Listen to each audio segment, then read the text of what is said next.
নারীকে এত তুচ্ছ ভেবো না। যে নারী অসম্ভবভাবে ভালোবাসতে পারে সে নারী ঘৃণাও করতে জানে। আসসালামু আলাইকুম, সবাইকে ওয়েলকাম জানাচ্ছি আজকের ভিডিওতে। কেমন আছেন সবাই? বিকেলবেলায় ছাদ বাগানে গিয়ে একটু ভিডিও করে আসলাম। আর ছাদ বাগানে গেলে গাছের ফল শাকসবজি এগুলো দেখলে মনটা সত্যি ভরে যায়। ছাদ বাগানের ছোট ছোট টবে লাগানো গাছ থেকে বিভিন্ন ফল শাকসবজি দেখলে সত্যি মন ভরে যায়। যখন যেটা মন চায় তখন সেটা নিয়ে এসে খাওয়া যায়। আর সবজি হোক, শাকসবজি হোক, ফল হোক, যাই হোক, ছোট ছোট টবের গাছগুলো যদিও ছোট হয় তাও দেখতে অনেক সুন্দর লাগে। তো বিকেলবেলায় কিছুটা সময় ছাদে কাটালাম এবং আজকে বাসায় এসে দেখি গ্যাসটা চলে গিয়েছে। আর গ্যাস তো মাঝে মধ্যে আসে আর মাঝে মধ্যে একবারই কোনো খবর থাকে না। আর চিন্তা করলাম কি রান্না করা যায়।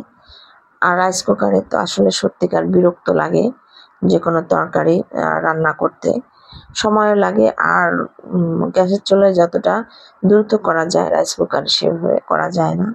তো ভাবলাম আবহাওয়াটা একটু ঠান্ডা আছে, তো বাচ্চাদেরকে একটু সবজি খিচুড়ি বানিয়ে দিব। আর সবজি খিচুড়ি বলতে একবারে পাতলা খিচুড়ি, যেটা এই পাতলা খিচুড়িটাও বাচ্চারা খেয়ে নিতে পারবে। আর কিছু রান্না করার আগে চিন্তা করতে হয় এটা ছেলে মেয়েরা পরিবারের সবাই আদৌ খাবে কিনা। না, সত্যি খুবই মজা করে খেয়েছিল আর এটা তাদের খুবই পছন্দের। তো এখানে কোনো মাংস অ্যাড করি নাই, সব ধরনের একটু একটু সবজি ছিল, সেটা দিয়ে আমি আজকের খিচুড়িটা রান্না করে নিব। আর খিচুড়িটা একটু ভাজা ভাজা করে নিব। সেই সাথে কিছু সবজি ফ্রোজেন করা ছিল আর কিছু ফ্রিজে এমনিতেই ছিল নর্মাল, আলু, সিম, এগুলো গাজর, বরবটি দিয়ে দিয়েছি। আর যত সবজি দেওয়া হবে ততই ভালো। তা যা কিছু সবজি ছিল সেগুলো দিয়েই আমি সুন্দর করে মজা করে একটা পাতলা খিচুড়ি রান্না করে নেব। অনেকে এই খিচুড়িটাকে লেটকা খিচুড়ি বলে। ভিডিওর ক্যাপশনে ছিল, যে নারী অসম্ভব ভালোবাসতে পারে সে নারী ঘৃণাও করতে জানে।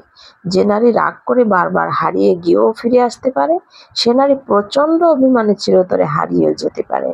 যে নারী অল্পতেই কেঁদে ফেলে সে নারী প্রচণ্ড আঘাতেও ঠায় দাঁড়িয়ে থাকতে পারে। যে নারী বারবার অবহেলিত হচ্ছে সে নারী অবহেলা করতেও জানে। তাই বলছি, নারীকে এত তুচ্ছ ভেবো না।